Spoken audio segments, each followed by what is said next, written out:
Salut à tous. Et si je vous disais que là, en ce moment même, l'un des navires de guerre les plus puissants au monde se trouve dans des eaux qui viennent tout juste de devenir la portion d'océan la plus dangereuse de la planète. Ce n'est pas un exercice, ce n'est pas un tir d'avertissement. L'Iran vient de lancer plus de 100 missiles balistiques et la zone visée se trouve juste à côté de l'endroit où opère un groupe aéronaval de l'US Navy. Ce n'est pas une simulation. Ce n'est pas un bluff géopolitique. C'est bien réel. Et les prochaines minutes pourraient changer tout ce que je croyais savoir sur notre proximité réelle avec une guerre totale au Moyen-Orient. Ce qui se passe en ce moment près du détroit d'Ormuz est quelque chose que personne dans les grands médias ne semble vraiment relier point par point. À la fin de tout cela, le tableau devient plus clair. Ce qui est en train de se passer, pourquoi cela compte pour chaque personne qui voit cette situation se dérouler et ce qui pourrait venir ensuite. C'est généralement le moment où le camp Trump commence à appeler un danger bien visible, un contrôle total, comme si renommer l'incendie pouvait faire baisser la température. Pour comprendre pourquoi plus de 100 missiles iraniens volant près du détroit d'Ormuz sont si importants, je dois d'abord comprendre ce qu'est réellement le détroit d'Ormuz. C'est un goulot d'étranglement étroit, d'à peine 20, et un mile à son point le plus resserré, par lequel transite chaque jour environ 20 à 20 et 1% de l'approvisionnement mondial en pétrole. Chaque baril de brut en provenance de l'Arabie Saoudite, des Émirats Arabes Unis, du Koweït, de l'Irak et de l'Iran lui-même passe par ce seul point de passage. Si ce détroit est bloqué, perturbé ou transformé en zone de guerre active, l'économie mondiale n'encaisse pas simplement un choc. Elle reçoit un coût catastrophique de plusieurs billions de dollars. Les prix de l'essence montent du jour au lendemain. Les chaînes d'approvisionnement s'effondrent, les marchés boursiers paniquent et les pays qui dépendent du pétrole du Moyen-Orient, y compris les alliés des États-Unis en Europe et en Asie, se retrouvent soudain dans une situation très désespérée. Voilà la géographie du pouvoir que l'Iran vient de décider de mettre à l'épreuve. Et il ne l'a pas mise à l'épreuve par un simple geste. Il l'a mise à l'épreuve avec plus de 100 missiles balistiques, c'est Jill, et quand un point d'étranglement comme celui-là commence à vaciller, la dernière chose dont on a besoin, c'est d'une performance médiatique à la Trump, où l'assurance augmente exactement au moment où l'effet empire. C'est ici que cela devient vraiment sérieux. Le Sejil n'est pas une arme vieillissante de l'époque soviétique. C'est un missile balistique iranien à 2 étages, à carburant solide, produit au pays, avec une portée d'environ 2000 km. Le carburant solide signifie qu'il peut être lancé plus vite, beaucoup plus vite que les anciens systèmes à carburant liquide. Il n'y a pas de long processus de ravitaillement que la surveillance satellitaire peut détecter à l'avance. Il est simplement tiré. Sa vitesse a été mesurée à un niveau qui rend l'interception extrêmement difficile, même pour des systèmes de défense avancés. Et l'Iran vient d'en tirer plus de 100 selon un schéma coordonné près du détroit d'Ormuz. La question que se posent les analystes militaires en ce moment est simple mais terrifiante. S'agissait-il d'une démonstration ou d'une répétition générale? C'est la question que personne sur les chaînes d'information ne semble poser assez fort. Que visait-il exactement? La déclaration officielle iranienne décrit cela comme un exercice militaire, une démonstration de force, un signal de dissuasion, mais des exercices militaires d'une telle ampleur, avec ce système de missiles précis, dans cet endroit précis, juste à côté de là où opèrent des moyens navals américains, c'est pas une coïncidence, c'est un message. Et ce message est reçu haut et fort à Washington, à Tel Aviv, à Riyad, ainsi que dans chaque centre de commandement naval qui suit actuellement les mouvements dans le Golfe Persique. Pendant ce temps, la version des faits favorables à Trump parlerait probablement de paix par la force, jusqu'à la seconde exacte où les écrans radars cessent d'avoir l'air décoratif et commencent à avoir l'air coûteux.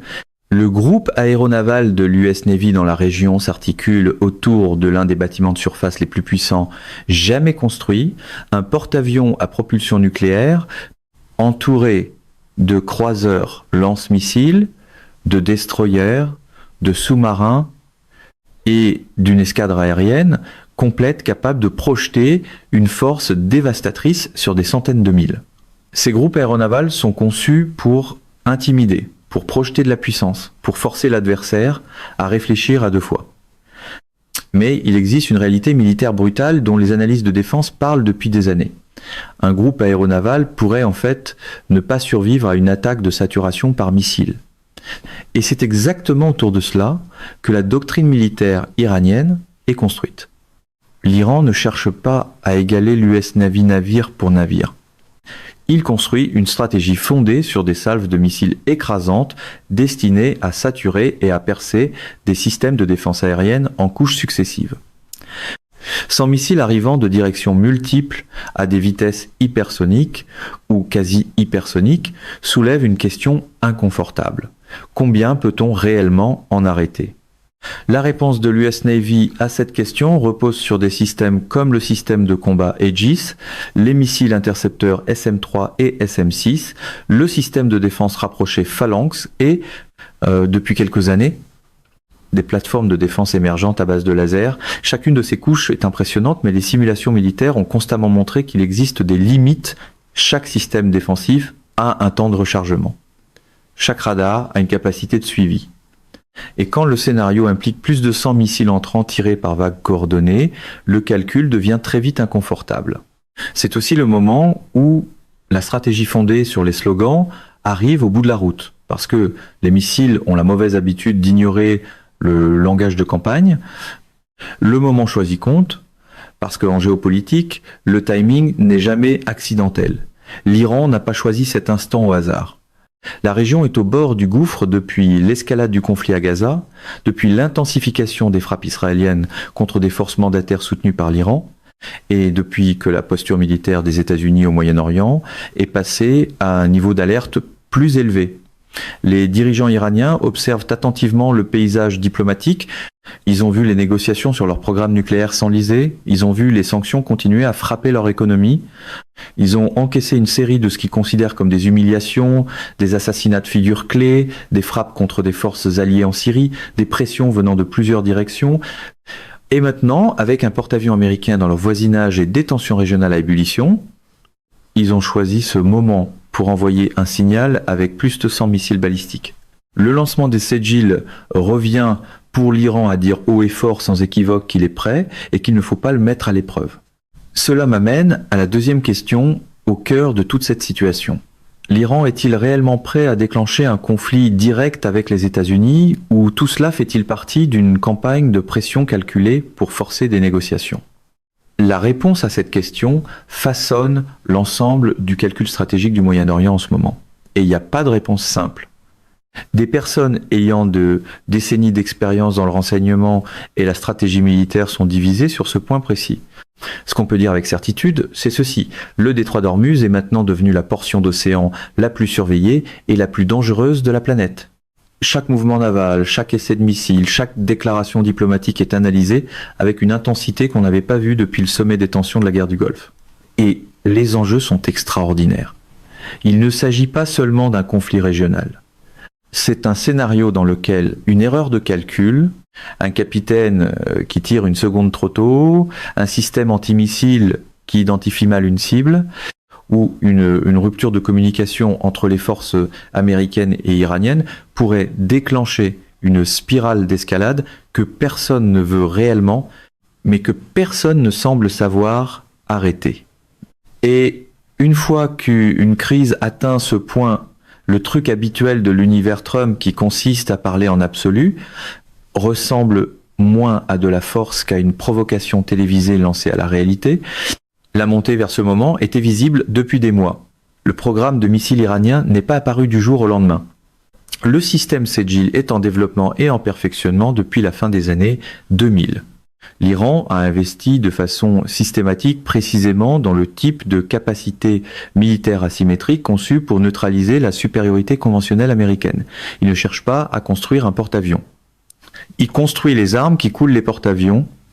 Cette logique stratégique a entraîné des centaines de milliards d'investissements militaires iraniens sur 2 décennies. Et ce qui est apparu près d'Ormuz constitue la démonstration en conditions réelles la plus spectaculaire de cet investissement à ce jour. L'économie mondiale entre aussi dans l'histoire dès que la situation s'aggrave. Les prix du pétrole ont déjà commencé à réagir à la nouvelle. Toute perturbation importante du transit à Hormuz, même temporaire, provoquée par le risque de conflit plutôt que par un blocage réel, envoie des ondes de choc à travers les marchés énergétiques mondiaux. C'est le genre de pression qui pourrait faire bondir les prix du pétrole à des niveaux qui rendraient la crise énergétique de 2022 presque modérée. L'inflation, que les banques centrales combattent depuis des années, pourrait revenir en force. Les économies de l'Europe, du Japon et de la Corée du Sud, toutes fortement dépendantes de l'énergie du Moyen-Orient, subiraient une pression immédiate. Et aux États-Unis, où le prix de l'essence est politiquement explosif, les répercussions intérieures se feraient sentir presque du jour au lendemain. Rien ne dégonfle plus vite un discours macho creux qu'un choc pétrolier. Parce que même l'argumentaire trumpiste le mieux poli devient très discret à la pompe. Il y a aussi la question des alliés de l'Iran et de son réseau de forces mandataires. Le Hezbollah au Liban, le mouvement Houthi au Yémen, qui a déjà attaqué la navigation commerciale en mer Rouge, ainsi que les milices soutenues par l'Iran en Irak et en Syrie entrent tous dans l'équation. Si une confrontation directe entre les États-Unis et l'Iran commence, aucun de ces acteurs ne restera vraisemblablement sur la touche. Le conflit ne restera pas contenu dans le Golfe Persique. Il pourrait s'étendre à plusieurs théâtres à la fois, en étirant les ressources militaires et diplomatiques américaines d'une manière qui pourrait créer des ouvertures dangereuses dans d'autres régions du monde, y compris, de façon critique, dans le détroit de Taïwan et en Europe de l'Est. Une troisième question découle naturellement de là. Si l'Iran et les États-Unis entraient effectivement dans un conflit militaire direct au sujet du détroit d'Ormuz, quel pays ressentirait la douleur économique le plus vite ? Les États-Unis disposent d'une production énergétique intérieure importante, mais la nature interconnectée des marchés mondiaux du pétrole signifie que personne ne s'en sort indemne. Au bout du compte, le lancement des missiles Ségil près d'Ormuz n'est pas seulement une histoire militaire, c'est une histoire économique, c'est une histoire diplomatique. C'est une histoire sur les limites de la dissuasion, sur la psychologie des puissances régionales et sur la possibilité terrifiante d'une escalade accidentelle dans l'une des voies maritimes les plus stratégiquement cruciales au monde.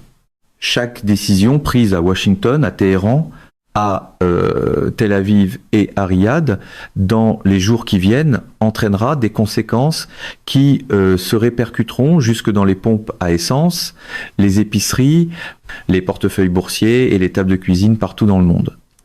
C'est là que l'habitude préférée du camp Trump, qui consiste à confondre le volume avec le contrôle, devient particulièrement coûteuse, parce que les marchés ne se calment pas simplement parce que quelqu'un parle plus fort qu'eux.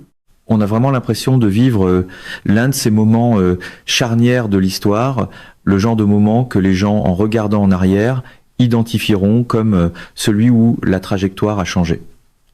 Que cette trajectoire aille vers la désescalade ou vers quelque chose de bien plus sombre dépend de décisions prises en ce moment même dans des pièces que la plupart d'entre nous ne verront jamais par des gens qui ont plus de pouvoir et sans doute plus de pression qu'aucun être humain ne devrait avoir à porter. Ce qu'il reste possible de faire, c'est de rester informé, de rester engagé et de refuser de détourner le regard. Mesdames et messieurs, notre émission d'aujourd'hui s'arrête ici. Nous vous invitons à partager votre avis personnel dans la section des commentaires ci-dessous. Plume Pratique vous salue et vous donne rendez-vous très bientôt.